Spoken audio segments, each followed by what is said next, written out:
Maqaa Abbaa, kan Ilmaa, kan Hafuura Qulqulluu, Waaqa tokko. Ameen. Dhiifamaa fi tolummaa isaa nuuf baay'isee Waaqayyo Abbaan keenya akka baay'ina cubbuu keenyaa osoo hin taane akka tolummaaf akka dhiifama isaatti eegee tiksee hanga isaatti kanaatti kan nu ga'e maqaan isaa qulqulluun guddaa kan galatoomeef kan ulfaate nuuf haa ta'u.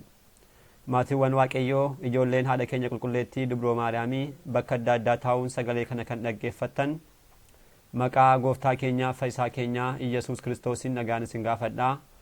Akka isaatti bakka jirtanitti akkam bultanii, akkam ooltanii, akkam galgaleessitanii.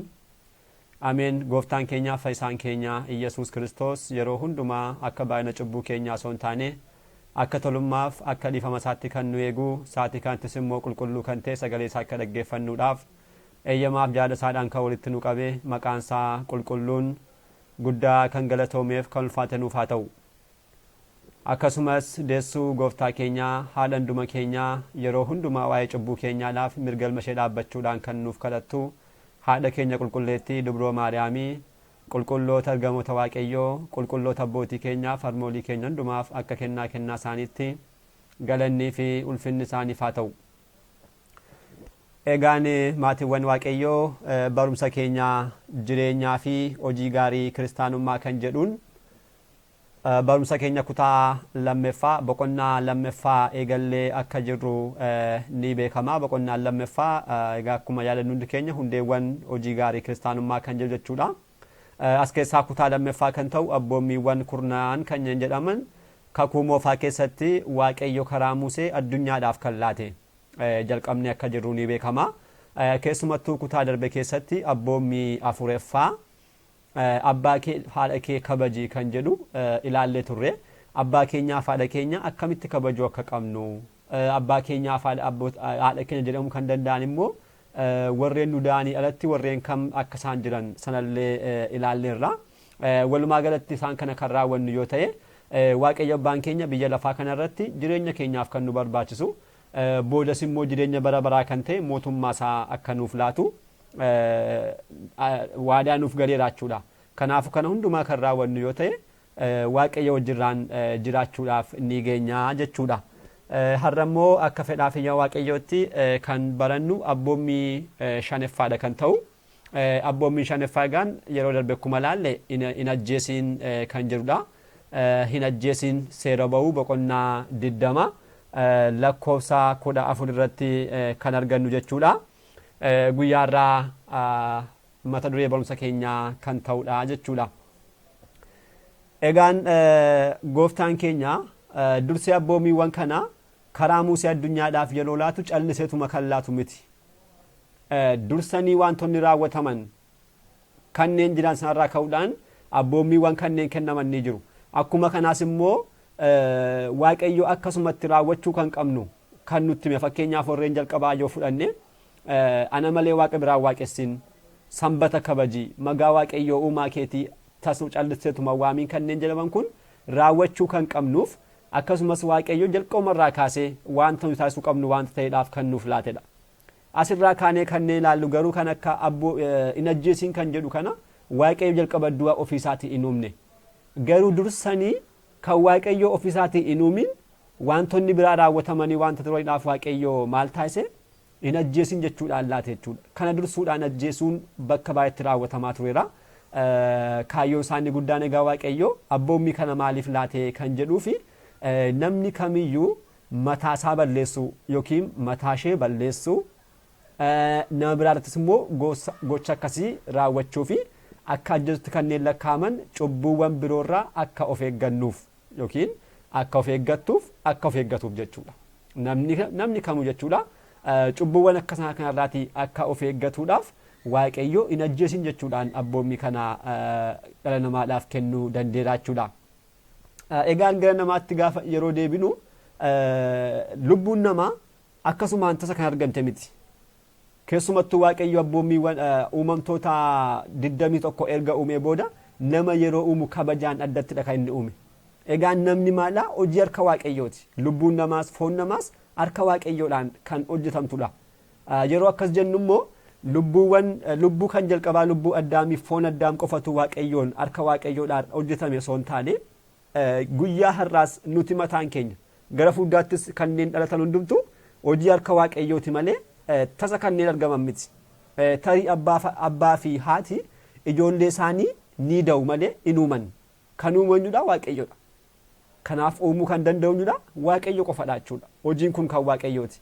Lubbuun keenya kan waaqayyoo kan taate, waaqayyo ofiisaatiin kabajee amalummaa isaa kan taate, jireenya bara baraa amalummaa isaa kan ta'e isheedhaaf kennuudhaan kabajee haala kanaatiin waaqayyoo ni uumaa jechuudha garaa haadhaa keessatti.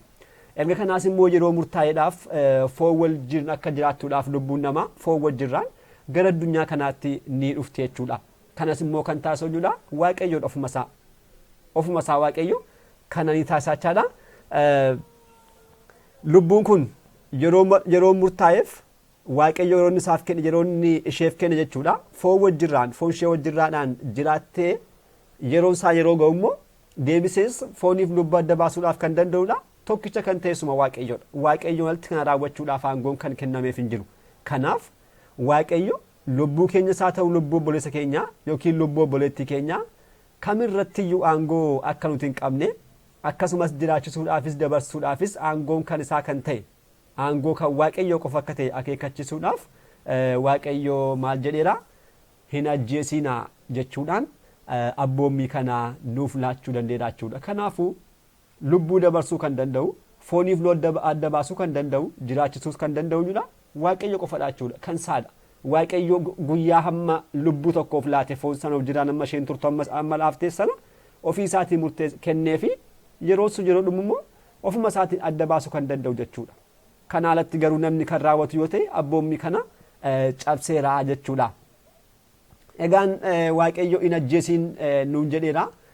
Hin ajjeesiin jechuun maal jechuudha jennee immoo kana beekuun barbaachisaadha. Egaan yeroo baay'ee abboommiiwwan kurnan keessaa keessumattuu abboommii kana yeroo dubbisnu akkasumas yeroo barannu abboommii kana akka raawwannettidha yeroo baay'ee kan ilaallu jechuudha.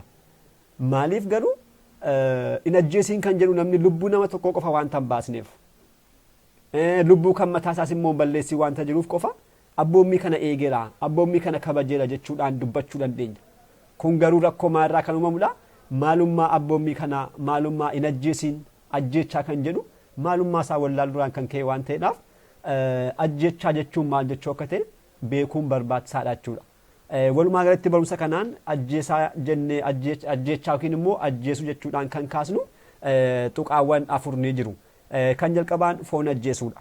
Kan lammaffaan lubbuu ajjeesuu, kan sadeeffaan lubbuu ofii ajjeesuu fi mataa ofii ajjeesuu jechuudha. Kan afuraffaan immoo hamii, arrabsoo, dheekkamsaaf warreen kana fakkaatan jechuudha. Bakka tokkotti walitti qabuudhaan isaan kana kan ilaalluudha kan ta'u jechuudha. Kan jalqabaa foon ajjeesuuti. Namni gara addunyaa kanaatti erga dhufee umurii waaqayyo isaaf kenne gaddaaf gammachuu isaa keessatti uumaa isaa yaadachaa galateeffachaa erga jiraatee booda waaqayyo fedha isaan isa boqochisa malee jireenya nama tokko horattu namni kamiyyuu wanta akkasii akka hin raawwanne akka raawwatuudhaaf isaaf hin eeyyamamne. Wanta akkamii namni tokko lubbuu nama tokko akka balleessuuf maal isaaf hin taane isaaf hin eeyyamamne jechaadha. Kun kan waaqayyoo qofaati. Guyyaa kan laatu waaqayyoodha, yeroon kan laatu kan waaqayyoodha, bara kan laatus waaqayyoodha. Lubbuu kanaaf foon kana biyya lafaarra kan jiraachisus isa waan ta'eedhaaf yeroo waaqayyo kenneef kanatti lubbuun kun jiraattee foon sana wajjirraan deebi'ee dabarsuu kan danda'udha waaqayyoodha jechuudha. Kana alatti garuu kan taasinu yoo ta'e nama tokkoofiyyuu hin eeyyamamne abboommii kan akka cabsuutti lakkaa'amaaf jechaadha. Akkasumas immoo kanarraa addatti namoonni dhukkuba adda addaadhaaf akka saaxilaman taasisuu, nyaata keessa qorichoota adda addaa kaa'uudhaan nama nyaachisuu, akka namni du'u taasisuu jechuudha. Akkasumas immoo dubbii uumanii abbaa manaa fi haadha manaa adda baasuu. Abbaan manaa fi haadha manaa erga adda baasanii booda kunis gara daandii lubbuu walii dabarsuutti wanta geessuuf jechuudha. Kan biraanis immoo ulfa baasuu. Ulfa baasuu namoonni baay'een osuma beekanii jechuudha. Cubbuu raawwatanii fi deebi'anii fuula namaa duratti cubbuu sana dhoksuudhaaf maal taasisu? Deebi'anii cubbuu biraa raawwatu.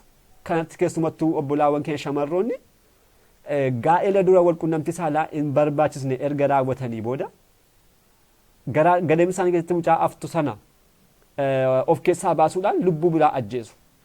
Kun maal jechuudha? Cubbuu biraa dhoksuudhaaf jecha cubbuu sanaa olitti kan ta'e cubbuu biraatti galuu jechuudha. Kanaafuu isaan kuniif kanneen kana fakkaatan kun ajjeesuu kanneen jedhaman nama biraatti ajjechaa raawwachuu akkasumas immoo warreen kan keenya kanneen ta'anittis immoo ajjechaa raawwachuu jalatti kanneen walitti qaban foon ajjeesuu kanneen jedhamanidha jechuudha. Kan biraan immoo lubbuu ajjeesuuti. Lubbuu ajjeesuu namni jireenya fuurummaa isaadhaan cimaa akka inni ta'u taasisuu dhiisuu. Namni jireenya fuurummaa isaadhaan cimaa ta'uu qaba. Sanan taasisnu yoo ta'e garuu maal ta'an jechaadha nama lubbuudhaan nama ajjeesne jechuudha. Wanta dandeenyuun wanta beeknuun obbolaawwan keenya gargaarree akka isaan fuurummaa isaanii ta'an cimoo akka isaan ta'uu danda'aniidhaaf hin taasisnu yoo ta'e obboleessa keenya ajjeesne jirra jechuudha. Obboleettii keenya ajjeesne jirra jechuudha. Akkasumas immoo namaaf gufuu ta'u kiristaanummaa maqaa kiristaanummaadhaan dhaabbachuudhaan hojiin keenya garuu sanarraa adda yeroo ta'u namni eenyuun ilaala. Namni yeroo baay'ee sagalee nuti dubbannu miti kan dhaggeeffatu. Barumsa keenya miti kan inni ilaalu. Nuun ilaala. Uffannaa keenya, dubbii keenya, nyaataaf dhugaatii keenya, oolmaa keenya. Walumaa galatti nuti akkamitti kiristaanummaa keessa akka deddeebinu wanta nu ilaaluudhaaf kana hundumaadhaaf maal ta'u namaaf gufuu ta'uu hin qabnu jechuudha. Dabarrees immoo nama mana amantaa inni daandii irratti hordofaa jiru keessaati obboleessa keenya yookiin obboleettii keenya baasuudhaan gara amantaan itti galchuudhaan gubannaa bara baraatti kanneen galchinu ta'e kunis namaaf gufuu ta'uudha jechuudha. Kanaafuu namaaf gufuu ta'uun lubbuu namaa ajjeesuu jechuudhaan ni ilaalama jechuudha. Kan biraan immoo abbootiin gaabbii ijoollee gaabbii isaanii sirriitti to'achuun isaanii dhiisan kunis lubbuu ajjeesuu jedhama jechuudha. Akka isaan gaabbii galaniif, akka isaan qorrobaniif, akka isaan kennaa mana waaqayyoodhaaf kennan yeroo hundumaa jireenya kiristaanummaa isaaniidhaan cimoo akka isaan ta'an kan hin taasisne yoo ta'e lubbuu ajjeesaa jiru jechuudha. Kanaafuu isaan kun bakka tokkotti lubbuu ajjeesuu jennee kaasuu ni dandeenya jechuudha. Kan biraan immoo kan sadeeffaan mataa ofii ajjeesuudha. Egaa mataa ofii ajjeesuu gaafa jennu kan jalqabaa akkasumatti osuma beeknuun lubbuu keenya foon keenya adda baasu jechuudha. Funyoodhaan of fudhanii of ajjeesuu, galaanatti of darbachuudhaan of ajjeesuu, kirrii elektirikii adda addaa qabachuudhaan of ajjeesuu osuma beeknuu jechuudha. Kana kan taasisnu yoo ta'e lubbuu foon ofiirratti aangoo qabaachuudhaan of ajjeesneedha jechuudha. Kan biraan immoo mataa ofii cubbuudhaaf bichisiisuu. Cubbuudhaaf jechuudha kan bichisiisnu yoo ta'e kunis du'adha. Qulqulluun Phaawulos maal jedhaa jira? Maal jedhee ture? Kanneen duutan ka'aa waaqayyo isiniif ibsaa jechuudhaan dubbateera. Kana jechuun kanneen duutan jechuun mataa keenya cubbuu keessatti yeroo hundumaa bichisuudhaan kan jiraannu yoo ta'e duunee jirra jechuudha. Mataa keenya of ajjeesnee jirra jechuudha. Kanaafuu kun mataa ofii ajjeesuu jedhamu. Akkuma kanas immoo wantoota qaama keenya miidhuu danda'an waan adda addaa fayyadamuu jechuudha. Gara qaama keenyaatti galchuu. Nyaata adda addaa, dhugaatii adda addaa, qorichoota adda addaa ofitti fudhachuu. Fakkeenyaaf kan akka caatii, kan akka sigaaraa, akkasumas immoo summiiwwan adda addaa kan of keessaa qaban yeroodhaaf qaama keenyaaf gaarii kan fakkaatan garuu booda immoo kanneen miidhan kana kan fudhannu yoo ta'e mataa keenya ajjeesuu raawwachaa jirra jechuudha. Kanaaf namni sammuu isaa nagaa ta'e tokko waan darbu tokkotti qabamuudhaan abdii kutee mataa isaa yoo ajjeese balleessaa guddaa ofirratti raawwachaa jira. Maaliif kun isa ittiyyu kun balleessaan kun balleessaa namni tokko nama biraa ajjeesuu raawwatu caalaatti balleessaa guddaa ta'uudhaan kun ni ilaalama. Mataa of balleessuun jechuudha. Namni nama biraa balleessu isa kanaan gaditti kan ilaalamu. Kanaafuu mataa of balleessuun baay'eetti cubbuu guddaadha. Maaliif yoo jennu namni mataa isaa balleessu gaabbiin argatu. Namni nama biraa balleesse garuu deebi'ee gaabbii galii fayyuu danda'a. Namni mataa isaa balleessu hin jiru jechuudha. Kana booda bara baraaf dhuguma wanta guddaatti asitti wanta xiqqoodhaaf jedhee mataa isaa balleesse deebi'ee immoo bara baraaf kan itti gubatu abidda gahannamaatti deemuudhaaf jiraachuudha. Kanaaf mataa ofii balleessuun sirriitti namni of ilaaluu qabaachuudha. Kanneen akkasiidhaaf manni kiristaanaa keenyallee maal hin taasistu? Kadhannaa hin taasistuuf. Fitaatiin hin jiru. Nama of ajjeeseef kun waa tokko hin taasifamuuf jechuudha. Kanaafuu kun mataa ofirratti raawwachuu deebi'anis immoo waaqayyotti cubbuu raawwachuudha jechuudha. Kanaaf namni hamminaan obboleessa isaa irratti gocha ajjeessaa kan raawwatuu fi mataa isaa balleessu cubbuu kan raawwatu kan jalqabaa nama irrattidha. Namicha ajjeesuudhaan namicha irratti cubbuu raawwanneerra. obboleettii keenya ajjeesuudhaan obboleessa keenya ajjeesuudhaan cubbuu namarratti raawwanne inni kun kan jalqabaadha. Kan lammaffaa immoo mataa keenyatti raawwachaa jirra. Mataa keenyatti maal taasisne mataan keenya qofaansaa mana qulqullummaa waaqayyoo waan ta'eedhaaf mana qulqullummaa waaqayyoo kan ta'e kanaan immoo harka keenyaan yaada sammuu keenyaan laphee keenyaan yaadne cubbuu raawwanneerra. Kanaaf mataa keenyatti cubbuu raawwanne jechaadha. Kan sadeeffaan immoo waaqayyo irrattis cubbuu raawwanneerra. Waaqayyo abboommii kana nolaatu maal jedhaa? Abboommii koo naaf eegaa jechuudha dhala namaatti kenneera. Abboommiin kun kan waaqayyoo yeroo cabu waaqayyotti balleessineerra jechuudha. Kanaafidha qulqullichi Daawit yeroo tokko cubbuu gaafa hojjetu maal jedhee ture?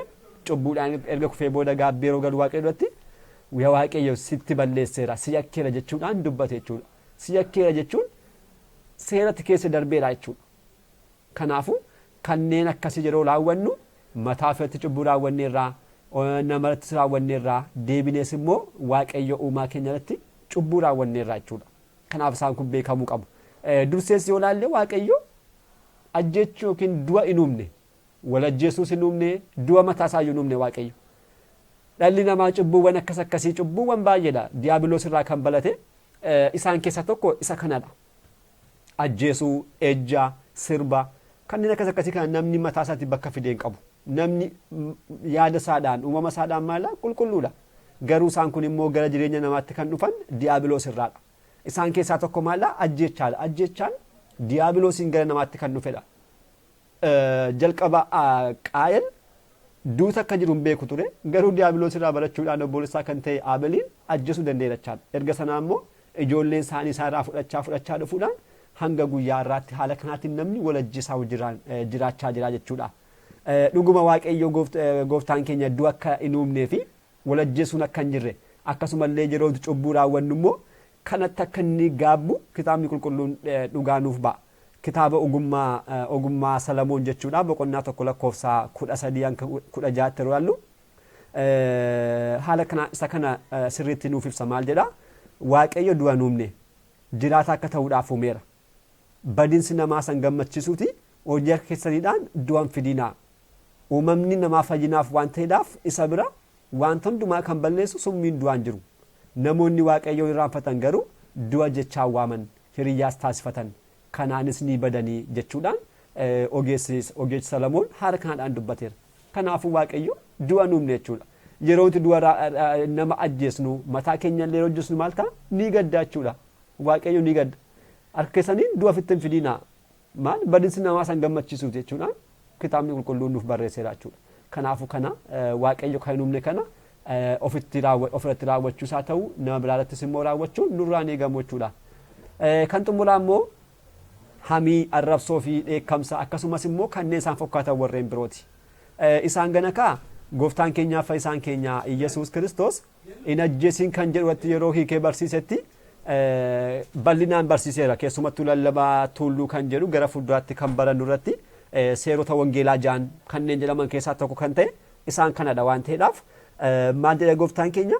Hin ajjeesin jechuun lubbuu namaa baasuu yookiin lubbuu mataa ofii ajjeesuu qofa osoo hin taane nama biraa arrabsuu, dheekkamsoo dubbachuu, arrabsoo adda addaa sammuu namaa tuquu kan danda'u dubbiiwwan adda addaa namarratti dubbachuun kun hundumtuu akka lubbuu ajjeesuutti akka isaan lakkaa'aman dhuguma gooftaan keenya dubbateera.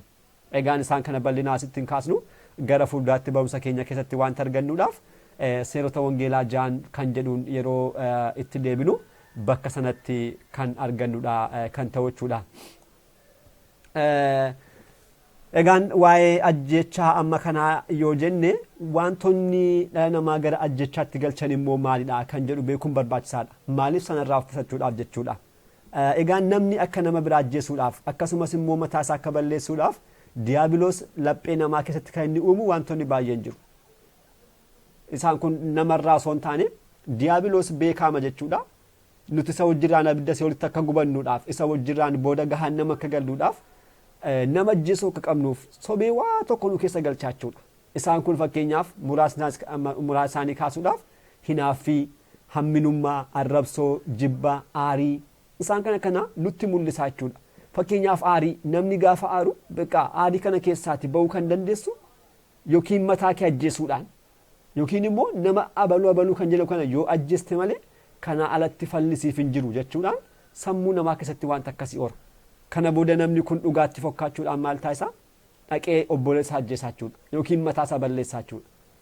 Kana booda gaafa mataasaa balleessu dhuguma furmaanni jira jedhee kan itti gale deebi'ee keessaa ba'uu kan hin dandeenye cubbuu biraatti deemee galaa jechuudha. Mataasaa balleessuudhaan si'ool yookiin immoo booda gahaan namatti kan galu bakka deebi'anii gaabbii galuu hin danda'amne bara baraaf bakka gubannaa seenee jechuudha. Kanaafuu wantoonni diiyaabiloos nutti fidu kun hundumtuu beekamuu qabu jechuudha. Qormaanni diiyaabiloos akka jiru beekamaadha. Nuti immoo isaan kun osoma jiranii wantoonni akkasii kun yeroo isaan nutti dhufan immoo maal taasisuu qabna? Obsaan jiraachuudha kan qabnu. Kiristaanummaan jireenya obsaati, jireenya abdiiti. Guyyaa kan boorii ilaaluudhaan har'a gidiraadhaan kan itti jiraannu jechuudha. Kanaafuu jireenya keenya keessatti wantoonni baay'een nu qunnamuu danda'u. Garuu sun hundumtuu dudduubaan maal argachuu dandeenya jennee yaaduu qabna jechuudha. Wanta raawwannu keessatti dudduubaan maal faayidaan isaa kan jedhu beekuu qabna jechuudha. Kanaafuu mataa keenya balleessines wanta argannu hin qabnu. Ittiyyuu maal taana? Booda isaa booda kan naqu cubbuu biraatti nu galcha jechuudha. Deebinee nama biraa yoo ajjeesne kunis immoo cubbuu biraatti nu galcha malee dhuguma rakkoo keenyaaf furmaa ta'uu hin danda'u. Kanaafuu yeroo hundumaa wantoota nu qunnama hundumaa aariis haa ta'uu inaaffis haa ta'uu kana kan caalan wantoonni baay'een yoo qunnamanis obsaan dhaabbachuun kitaaba qulqulluu dubbisuudhaan kadhannaadhaan waaqayyo dura yoo dhaabbanne dhuguma jireenya keenyaan waaqayyoon kan kabajne ta'uu dandeenya jechuudha. Boodas immoo dhaaltuu mootummaa isaa ni taana jechuudha. Egaan abboommiin shanaffaan hin ajjeesiin kan jedhu amma kanaatti kan ilaalle gabaabinaadha. Kutaa itti immoo abboommii ja'iffaa kan ta'u hin ajjiin kan jedhu qabannee kan deebinudha kan ta'u. Abbaa sagalichaa kan ta'e waaqayyo abbaa keenyaaf galannii fi ulfinni guddaan isaaf haa ta'u. Kutaa itti hanga deebinutti nagaa waaqayyootiin turtii gaarii galanni waaqayyoof.